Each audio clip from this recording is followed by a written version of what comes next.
Две од вкупно 4 коловозни ленти на улицата Рузвелтова, иако наменети за сообраќај, веќе подолго време се користат како паркинг и тоа по самостојна иницијатива на возачите. За граѓаните не важи ни поставениот сообраќаен знак за забрането за пирање и паркирање. Овој проблем на Рузвелтова е од потегот кај крстосницата со Партизанска, се до улицата Иво Лола Рибар на другата страна. Не паркирај е заканата за несовесните возачи која неколку жители ја испишале на таблички поставени пред куќите веднаш до коловозната лента.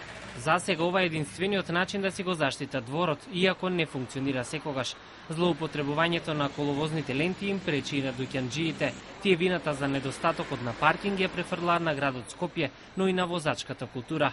Изреволтирани, жителите на Рузвелтова велат дека и градската ПААК служба се навикнала на новиот изглед на улицата и не реагира на нивните повици. Граѓаните веруваат дека има решение и за овој сообраќаен хаос. Така ќе се скратат и нервозите кои секојдневно им ги предизвикува улицата Рузвелтова.